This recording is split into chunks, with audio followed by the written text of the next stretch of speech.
Hi guys, welcome back to the channel. Thank you for tuning in. It's always appreciated, and I'm glad that these vlogs are going down so well. It's been a little while since I recorded one, and I apologize for that.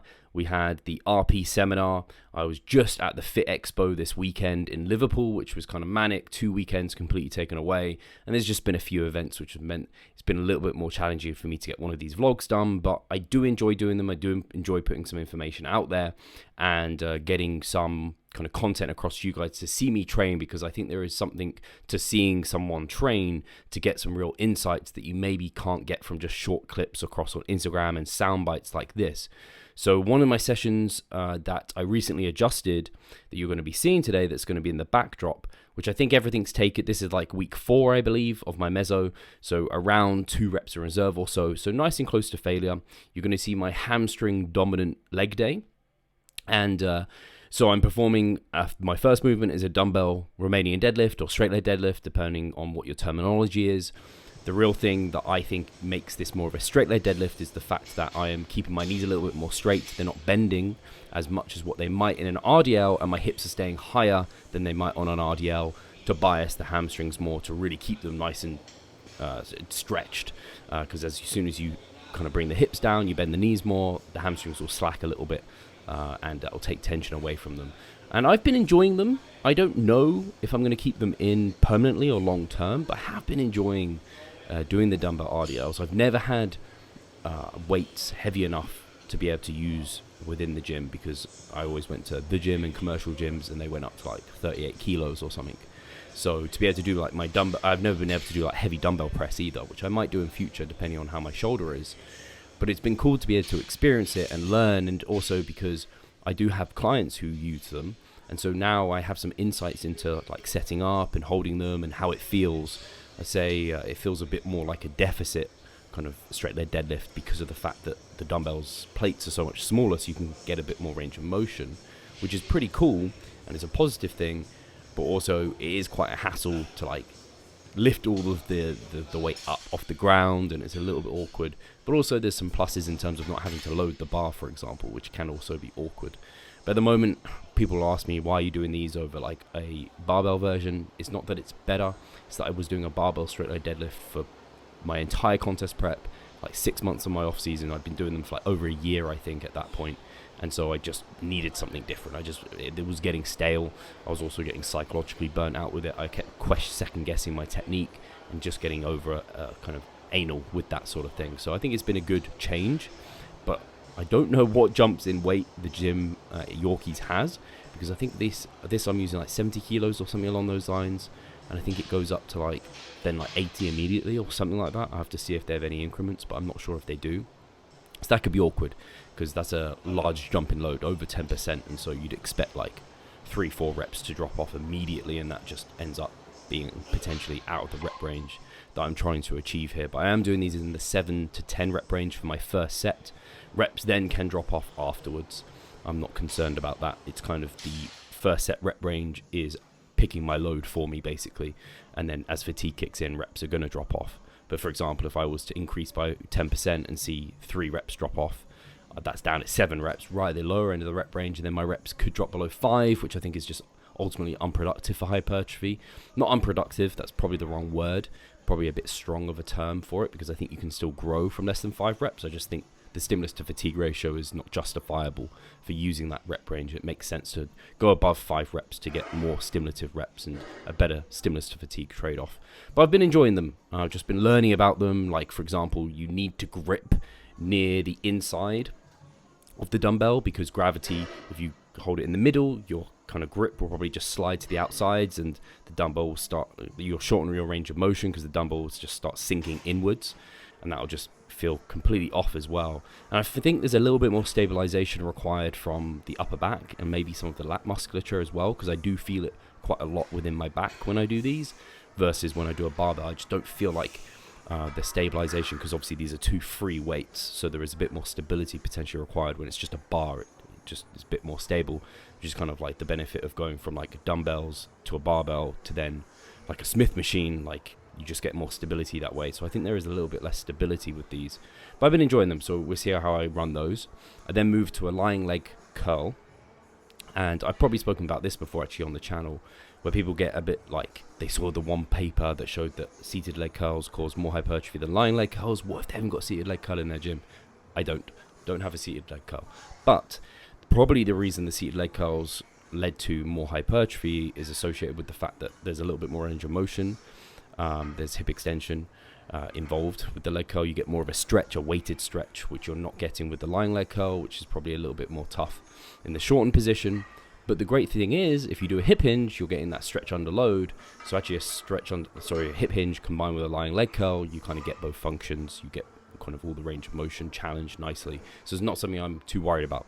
If you weren't able to do any hip hinging, then maybe, lying leg curl isn't going to be the best move for you potentially. But I mean, it's also one study, you know. So I wouldn't get too upset about that. But yeah, I've been enjoying doing the lying leg curl here as well. Not doing this session myo match. In one of my sessions, in the other session where I'm just doing lying leg curls, I myo match those, which is just like hell on earth actually. But you do adapt to it. It was really, really like painful the first couple of weeks, but then you adapt to it pretty quickly, which has been interesting because I haven't ran myo match leg curls before, so this is the first time doing that. And then within this session I moved to the leg press, which I've really found my groove with now. I actually made an Instagram post recently where I've just been pushing myself more than I think I should on the leg press, which sounds counterproductive, right? You'd think at this, like over a decade of lifting, I'd know.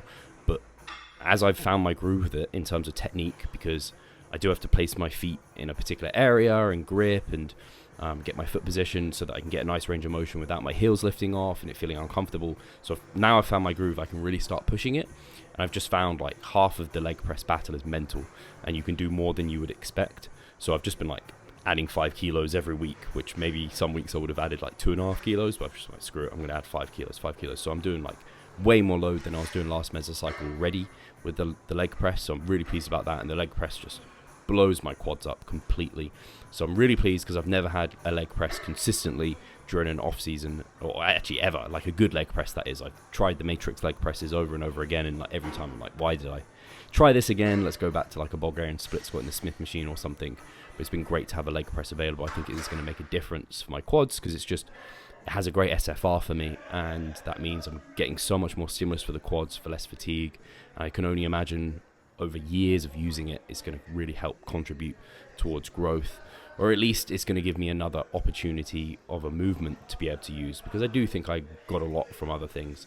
I never like to think if you have a particular exercise or a particular machine available that suddenly you're going to grow way more than if you didn't have access to it. Maybe if it's like, well, actually, even arguably I was going to say, maybe if it's a leg extension, which you'll see me come on to, you could argue, you're going to get more rec fem growth than you could have accessed before because you're not really getting much activation within the rec fem during your big compound lifts. But then you could say, well, I'm going to do some sissy squats, and you get a really kind of big, kind of weighted stretch through a bodyweight sissy squat. And so it's like hard to actually argue that. So I'm not sure there's many exercises that you could say, like, if you now have access to that, you're going to grow more. Maybe if you're in like a CrossFit gym and they don't have a leg curl machine, but then you could always do like a lying leg curl, sliding leg curl, gliding leg curl. Since lockdown, we will have those kind of tools in our tool belt, hopefully.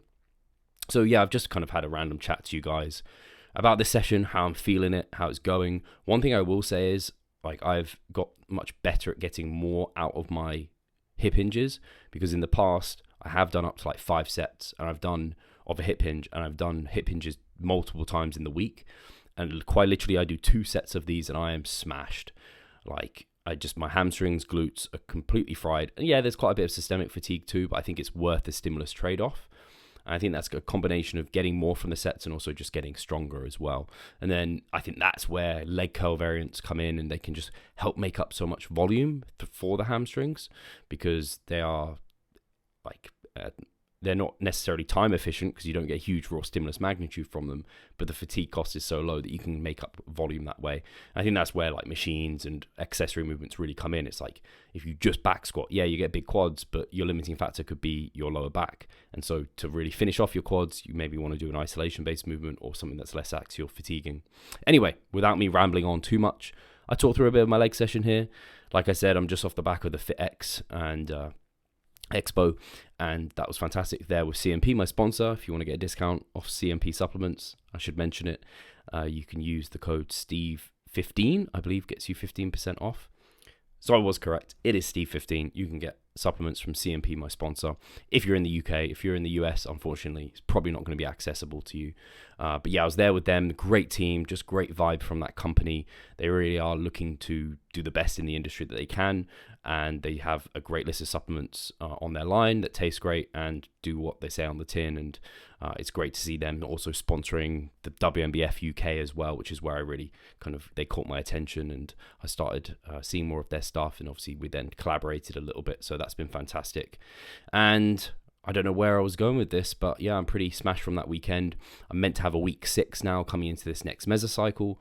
Into this mesocycle, I'm meant to have a week 6 off the back of an active recovery, thinking maybe I could do 6 weeks of accumulation, but mostly I wanted to do a week 6 because I'm finishing off my sleeve, officially, finishing it off, half sleeve, as I have a tattoo booked this Saturday coming.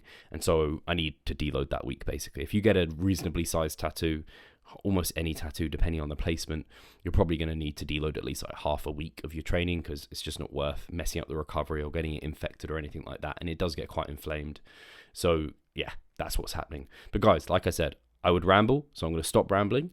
As always, if there's anything you particularly want to see, do let me know. I have one person requested to see different RARs for a lift. So I've recorded my hack squats from week 1 through to week 5.